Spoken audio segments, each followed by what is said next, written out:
Assalamualaikum warahmatullahi wabarakatuh. Selamat pagi anak-anak kelas 3 yang hebat.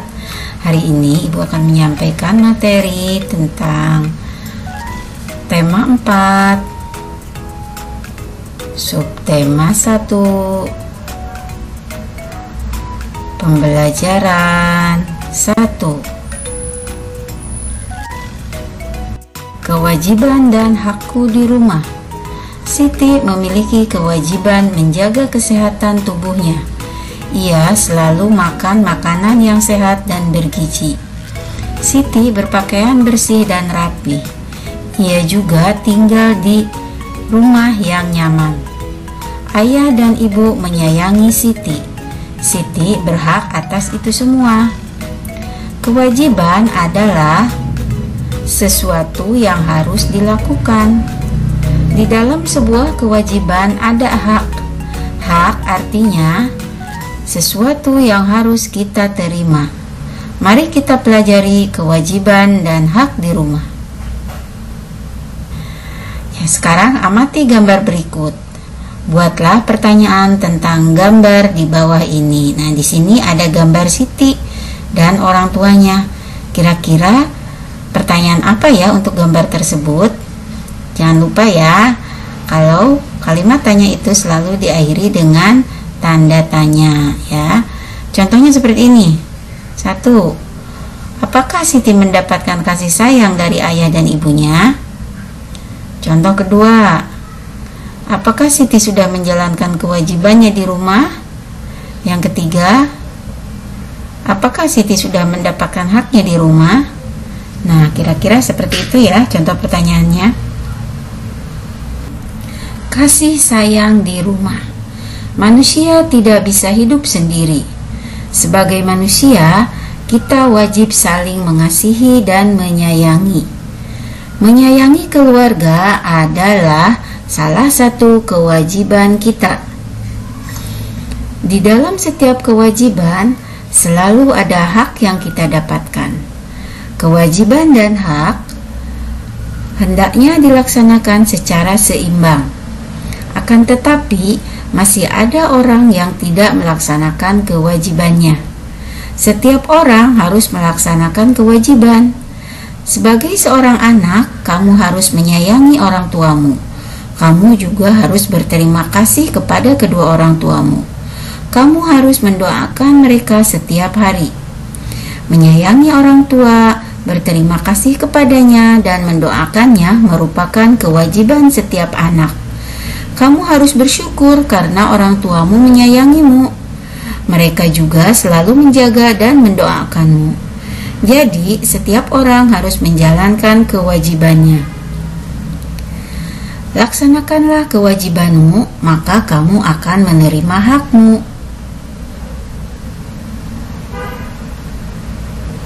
Perhatikan teks di atas. Garis bawahilah kalimat saran yang kamu temukan. Apa itu kalimat saran? Ya, kalimat saran itu kalimat yang tujuannya untuk memberikan solusi pada sebuah permasalahan. Nah, sekarang yuk kita amati teks di atas. Mana ya kalimat saran? Nah, ini kamu harus menyayangi orang tuamu. Kemudian mana lagi ya? Kamu juga harus berterima kasih kepada kedua orang tuamu. Lalu, kamu harus mendoakan mereka setiap hari. Nah, itu ya kalimat saran yang ada pada teks di atas. Nah, bacalah hak-hak yang didapat Siti pada tabel di bawah ini. Tuliskan saran yang seharusnya Siti lakukan. Nah, di sini hak Siti mendapat kasih sayang dari ayah ibu. Saran yang menunjukkan kewajibannya seperti apa ya? Nah, sarannya, sayangilah ayah ibumu. Kemudian yang kedua, Siti mendapat hak perawatan ayah ibu. Nah, Siti sudah mendapatkan perawatan ayah ibunya, maka saran yang menunjukkan kewajiban kira-kira apa ya? Nah, berterima kasihlah kepada ayah ibumu yang telah merawatmu. Kemudian Siti sudah mendapatkan hak apa? Mendapat waktu bermain bersama ayah ibu. Maka sarannya, ya gunakanlah waktumu untuk bermain bersama ayah ibumu. Jangan seharian kamu gunakan untuk bermain di luar terus ya. Kemudian Siti dapat bercerita kepada ayah ibu. Kira-kira sarannya apa ya? Nah, berceritalah dengan bahasa yang baik dan sopan. Jangan marah-marah ya sama orang tua itu. Kemudian Siti sudah mendapatkan hak apa saja ya, apalagi ya. Nah, Siti mendapat perhatian ayah ibu saat belajar. Sarannya apa nih? Ya, maka belajarlah dengan tekun, janganlah malas. Ya, seperti saat ini kalian belajar di rumah terus kan sama ayah ibumu. Maka kalian gunakan waktumu ya untuk belajar yang tekun. Kemudian Siti juga mendapat bantuan ayah ibu saat kesulitan. Maka berterima kasihlah kepada ayah ibumu yang telah membantumu. Nah, kira-kira seperti itu sarannya ya. Siti mengamati kalender di rumahnya. Siti menghitung dalam 1 tahun ada 365 hari. Siti menggunakan banyak waktunya belajar di sekolah.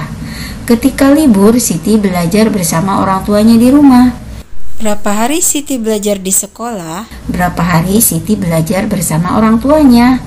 Nah, amati contoh kemungkinan berikut ini. Tuliskan 5 kemungkinan lain di bawah contoh. Di sini jumlah hari belajar dalam 1 tahunnya 365 hari ya.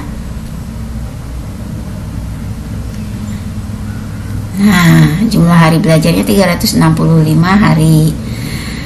Jika hari belajar di sekolahnya 250 hari, maka berapa jumlah hari belajar di rumah?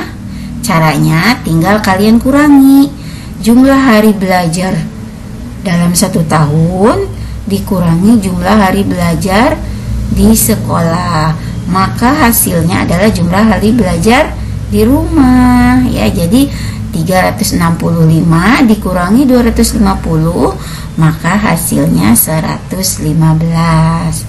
Nah, sekarang kita buat lagi contoh keduanya ya. Kira-kira jika jumlah hari belajar di sekolahnya 260, maka berapa jumlah hari belajar di rumah? Tadi caranya dengan cara dikurangi ya. Dikurangi nih jumlah hari belajar keseluruhan dikurangi jumlah hari belajar di sekolah. 365 dikurangi 260, maka hasilnya 105 ya, seperti itu ya. Nah, contoh ketiga, 240 hari belajar di sekolah, maka hari belajar di rumahnya 125. Kemudian, nah, jika hari belajar di sekolah 215, maka hari belajar di rumahnya 150.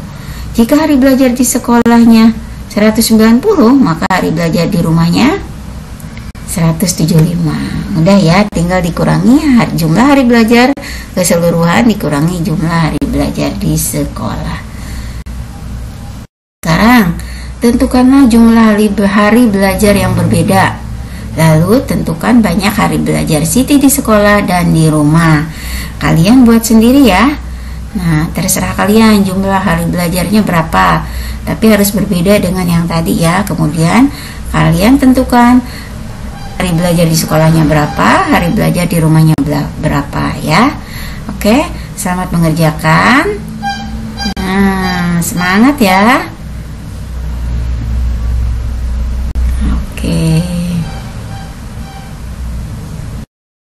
Nah, demikianlah materi hari ini. Terima kasih. Assalamualaikum warahmatullahi wabarakatuh.